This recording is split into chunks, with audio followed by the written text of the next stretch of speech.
My name is Zach, and I'm one of the pastors here at Restore. We're a church where anyone has a seat at the table and everyone can experience the extravagant love of Jesus. So no matter who you are, what you've done, or where you are in your spiritual journey, you are not just welcome here, you are wanted here. If that sounds like a community that you'd like to be a part of, we would love for you to join in. We have Sunday gatherings, Restore groups, and volunteer opportunities, both here in Austin and through our online community made up of folks living all over the place. You can visit our website at restoreaustin.org, or you can find us on YouTube, Instagram, TikTok, and Facebook to learn more and get connected. Now, if you want to dive deeper into specific topics like racial justice or biblical interpretation, LGBTQ+ inclusion, deconstruction, or much more, we have a great resource list at restoreaustin.org/resources. Now, I hope you enjoy this week's message. In 1999, 70% of Americans belonged to a religious congregation. So that doesn't mean that they attended every week or that they aligned perfectly with their church's beliefs. But 70% of Americans had a community of faith to call home.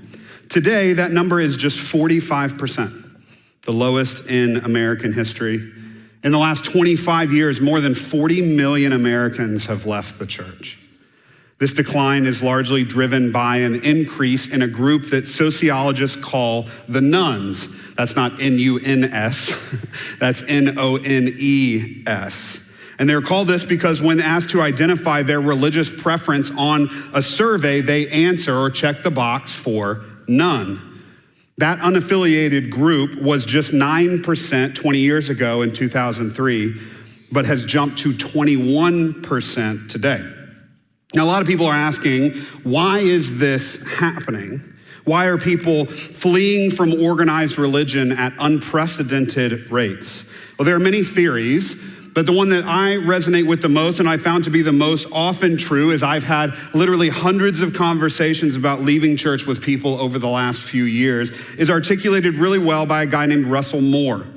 Dr. Moore is an American theologian, an ethicist, preacher, and former executive with the Southern Baptist Convention. Now, I'm sharing those credentials because Russell Moore is not some super progressive Christian guy. He's an evangelical pastor and leader in the largest and one of the most conservative Protestant denominations in the world. And here's what he said in an article reflecting on the statistics I just mentioned. Almost everyone in the world of American religion has spent the last couple of weeks thinking through what Gallup has just revealed, that for the first time since they've been surveying the topic, less than half the country belongs to a church of any kind. We now see young evangelicals walking away from evangelicalism, not because they do not believe what the church teaches, but because they believe the church itself does not believe what the church teaches. The problem now is not that people think the church's way of life is too demanding or too morally rigorous, but that they have come to think the church doesn't believe its own moral teachings. If people reject the church because they reject Jesus and the gospel, we should be saddened but not surprised. But what happens when people reject the church because they think we reject Jesus and the gospel? And what if people don't leave the church because they disapprove of Jesus, but because they've read the Bible and have come to the conclusion that the church itself would disapprove of Jesus? We are losing a generation, not because they are secularists, but because they believe we are. People are fleeing the church in mass, not because they don't take the words and works of Jesus seriously, but because so many of the churches that they encounter don't seem to take his words and works seriously. Now, this diagnosis from Russell Moore is not new. Frederick Douglass was born into slavery before escaping to freedom as a young adult and becoming an abolitionist hero. His cruelest masters were devout Christians, leading him to say this in his autobiography: "I love the pure, peaceable, impartial Christianity of Christ. But between the Christianity of this land and the Christianity of Christ, I recognize the widest possible difference." Even Gandhi famously said, "I like your Christ. I do not like your Christians. Your Christians are so unlike your Christ." Now, I've talked about how we can work to move Christianity back toward Christ dozens of times. here, online, many other places, and conversations with so many of you guys, even one-on-one. But that's not what I want to talk about today. I've talked about how we should work for justice on behalf of those who've been harmed by Christians, but that's not what I want to talk about today.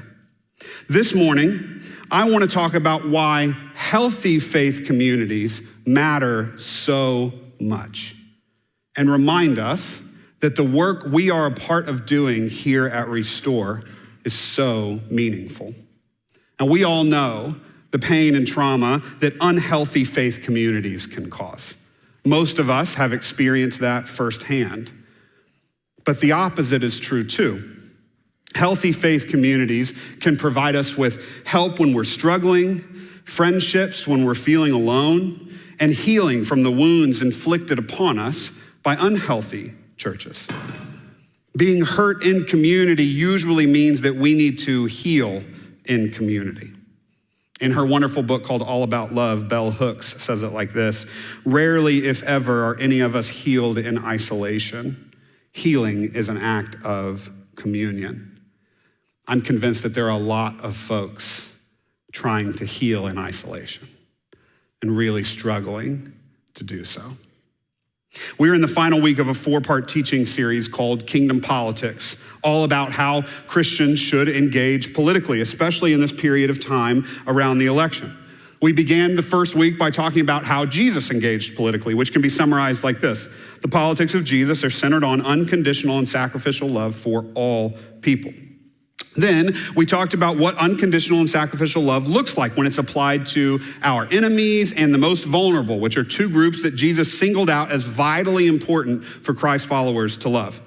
So today we're going to wrap up this series by looking at Jesus' command to love one another and why healthy faith communities centered on unconditional and sacrificial love matter so much. So that phrase, love one another, occurs 20 times in the New Testament, but it's especially concentrated in Jesus' final conversation with his closest friends during Passover, the night before his death on the cross. It's found in John 15, starting in verse 9. So you can turn there if you'd like, phone, Bible, whatever. It's also going to be on the screen behind me if you want to follow along. So here's what Jesus said around the table that night. As the Father has loved me, so I have loved you. Now remain in my love. If you keep my commands, you will remain in my love, just as I have kept my Father's commands and remain in his love. I have told you this so that my joy may be in you and your joy may be complete. And my command is this: love one another as I have loved you. Greater love has no one than this, to lay down one's life for one's friends. You are my friends if you do what I command. I no longer call you servants, because a servant does not know his master's business. Instead, I have called you friends. For everything that I learned from my Father, I have made known to you. You did not choose me, but I chose you and appointed you so that you might go and bear fruit that will last, so that whatever you ask in my name, the Father will give to you. And just in case you didn't hear it the first time, this is my command: love one another. This command to love one another, it's not new for most of us, right? We talk about it every Sunday. We do our best to practice it every single day. In fact, I would say, I think sacrificially loving others is one of the things that we at Restore do best. So this is not a sermon on how we can love people better. Our church has spent the last 9 years trying to do that, and by God's grace, we'll spend the next 50 years doing it even better. But today, as we wrap up this Kingdom Politics series, I want to share a little bit about why cultivating a space centered on sacrificial love matters so much. Because my friends, make no mistake about it, the work that we are doing, the work that we are a part of, not just here in this room, but in this community, in this city, and all over the world, it matters a great deal. And I can say that confidently because I get to hear your stories.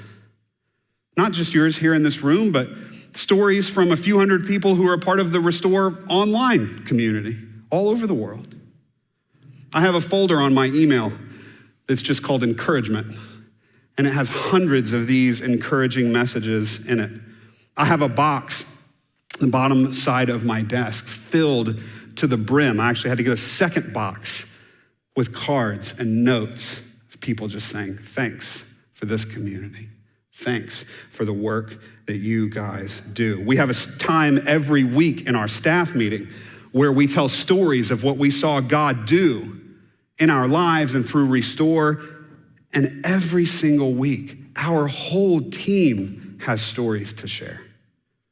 Now, our team gets to hear encouragement like this all the time, but I realized this past week as I was preparing this message that most of you do not. You don't get to sit in those meetings. You don't get to read through my box of encouraging cards. You can, if you ever want to stop by, you can read through the box. So I wanted to read you a few this morning. These are all quotes as best I could. First one says, I've loved this church since I first found it. Restore is the most warm and welcoming place I've ever encountered. I feel like I belong. Thank you for being here. This is from someone who received help through our benevolence program. Y'all have no idea how much this means to me. I've been going back and forth trying to figure things out. The last 3 months have been so stressful and overwhelming for me. I am so grateful for everything Restore has done to help me and my little family. Here's another one. I'm writing to tell you, first and foremost, how deeply grateful I am to have stumbled upon your church's Instagram feed, which then led me to Restore Austin's YouTube channel, where in turn I found something that I had given up on finding, Christian sermons that reflect the heart of Jesus. Here's another one. Thanks to Restore for a place for us deconstructed, misfit Jesus followers to feel safe and okay. It's unique, it's special, and we will need this to keep bringing in the marginalized during a divisive time ahead. Big love to Restore. These next two are from people in our online community. I wanted to reach out to say thank you. Restore has helped me grow in my personal journey as I have struggled. I have found hope again, that others are spreading the truth, not shame. Jesus was radical. Jesus offered truth and grace. Thank you for being the hands and feet during this time for others across the nation, including us in Ohio. We are very thankful to have found Restore. We actually live in Indiana and watch services online. I know there are many others out there like me who need places like Restore to literally help restore our faith. And one final one. I just want to say thank you so much for the work Restore is doing. I've struggled with self-harm my entire life, but it's been better since I connected with this church. I honestly don't know if I'd still be here without you. I could go on and on and on. In fact, those are all just from the last few months. Working to build this community on the foundation of Jesus' sacrificial love for everyone is making a huge difference in people's lives and in our community. But it's not just the stories that bear this out. In fact, according to research done by psychologists and social sciences, healthy religious communities are really good for people. They're good for their physical, mental, and spiritual health. I can point you to dozens of studies that show how spiritual engagement leads to higher levels of physical health and resilience and happiness and pro-social behavior and altruism. Here are just a few I picked out. Practicing sacrificial love and serving others, as encouraged in John 15, has been shown to foster greater empathy, compassion, and psychological resilience, according to a study. Individuals who feel a strong sense of belonging to a healthy faith community report higher levels of life satisfaction and purpose and overall well-being. Participation in a supportive religious community has been linked to cardiovascular health and reduced inflammation and stronger immune function. People who attend church regularly have a 22% lower risk of depression. This is because churches, when functioning as Jesus intended, provide a deep sense of belonging and acceptance. In a world where loneliness is a growing epidemic, studies suggest that nearly 60% of people experience loneliness on a regular basis. A church centered on sacrificial love and community dramatically decreases the number of people who feel isolated. And finally, research published in the American Journal of Public Health shows that social support in communities of faith can actually reduce mortality rates. In other words, being a part of a healthy faith community that embodies sacrificial love could quite literally and does quite literally extend people's lives. Again, I could keep on going. But as I said in the beginning, not everyone's church experience is positive. Because maybe more than any other group, faith communities have the ability to both inflict tremendous harm and provide life-changing healing. Now, I spend a lot of time talking about the harm unhealthy faith communities and leaders cause. Now, I hope you know me well enough to know that I don't do that because I hate churches. I do it because I love them. And I believe deeply in the potential of healthy faith communities to make the world a better place. And you might ask why I believe in them so strongly. Well, it's because I've seen it over and over and over again. I see it every day. Some of us, I know, are still struggling through last week's election results and fearful about what the future holds. Some of us have tried to love our enemies, love the vulnerable, and love our neighbor, but it just doesn't feel like it's making the difference that we hoped that it would. And some of us, dare I say most of us, are just really tired. We have a lot going on in our personal lives, a lot of us in professional lives, and the heaviness of the world around us feels like it's just too much sometimes. And I get that. I empathize with all of that. But this morning, I wanted to just take a few minutes and remind us that this thing that we get to be a part of, it still really matters. I think this is what Jesus meant when he said, I chose you and appointed you so that you might go and bear fruit that will last. We have been called by God to do this work in ways that bear good and lasting fruit. And Paul tells us exactly what this fruit looks like. In a letter to the early church, he says the fruit of the Spirit is love, joy, peace, patience, kindness, goodness, faithfulness, gentleness, and self-control. This is our job as a faith community, and I'm not trying to butter y'all up or pretend like we do all this perfectly, but this church, you all are filled with love, joy, peace, patience, kindness, goodness, faithfulness, gentleness, and self-control. I feel it every time I interact with you guys. Every time we have coffee, every time I get to see you when you walk in, every time we jump on a phone call or a Zoom call or you send me a text message or anything like that. I'm not saying we're perfect. I'm not saying we're without flaws, but you guys do this really well. And what I want to tell you is that it matters, even and especially when it feels like it doesn't.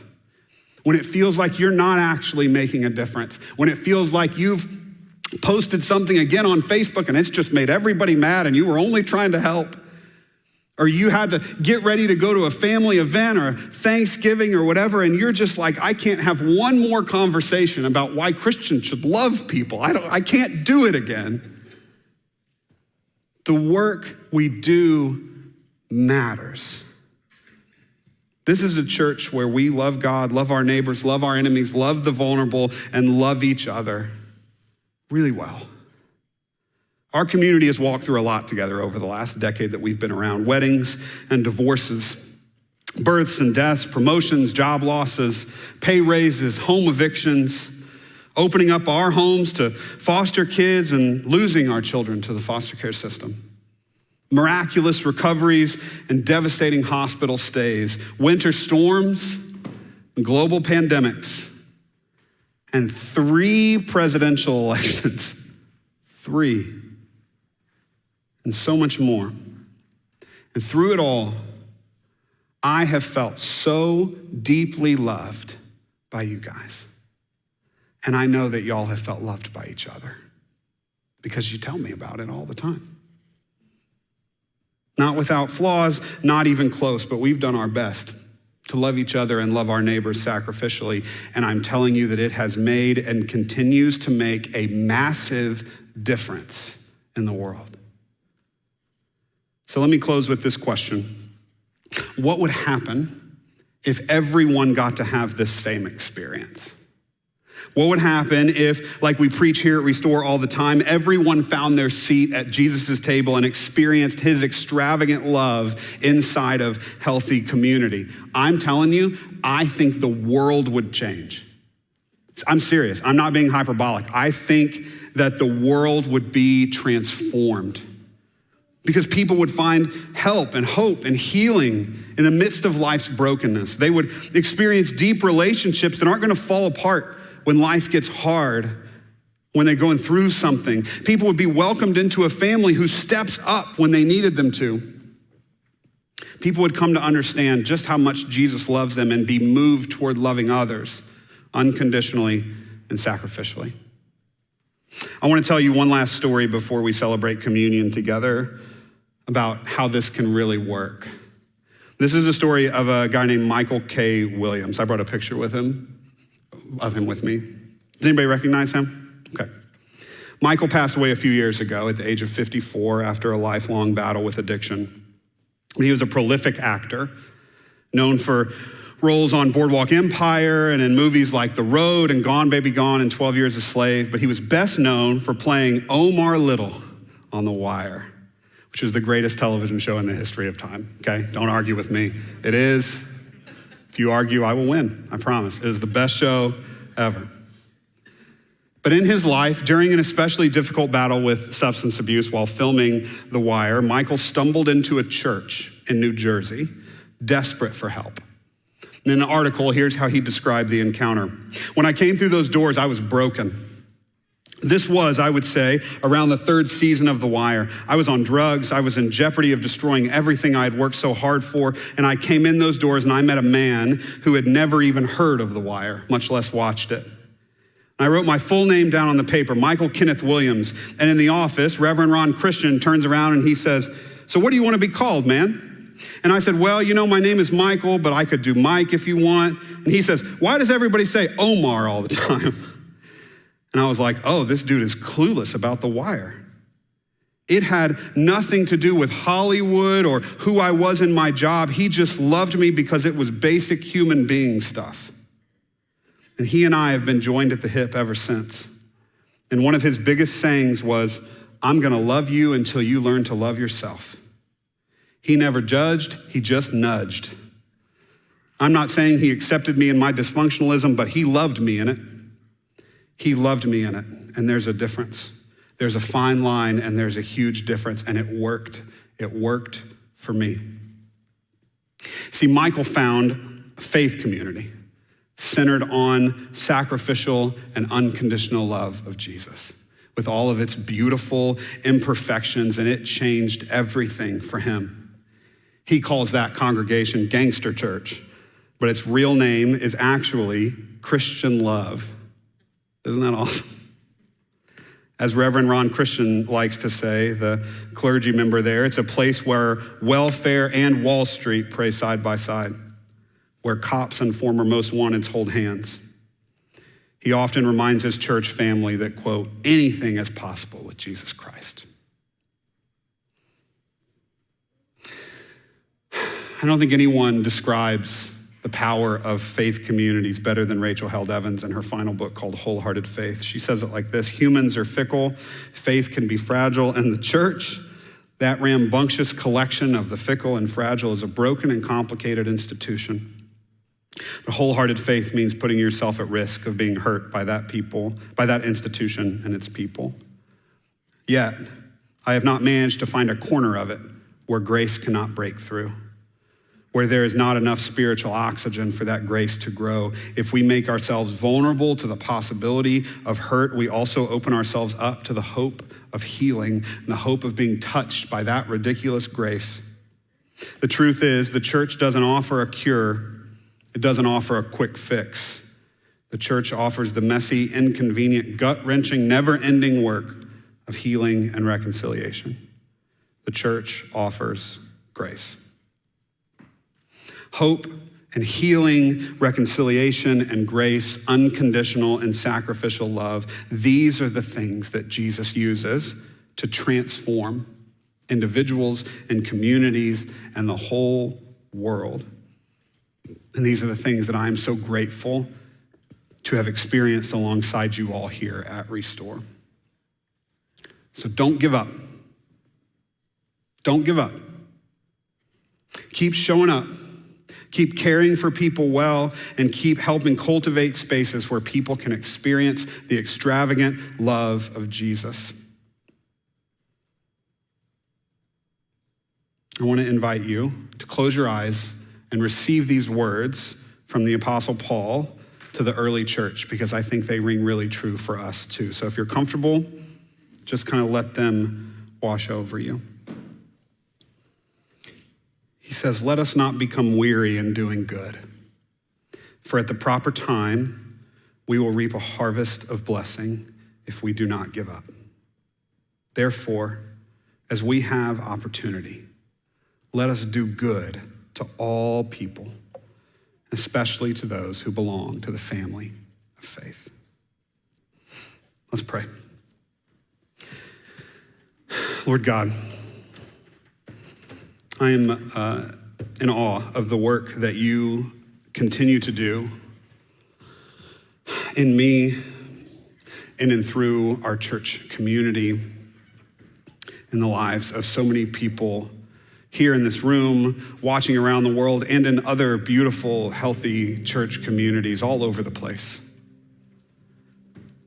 May we be awakened to the goodness that you are doing, even when times are difficult, even when we are struggling, even when we are feeling overwhelmed and tired. Let us not grow weary of doing good. Instead, let us be people who continue to show love, unconditional and sacrificial love, to absolutely everybody that we encounter. And I pray all this in Jesus' name. Amen.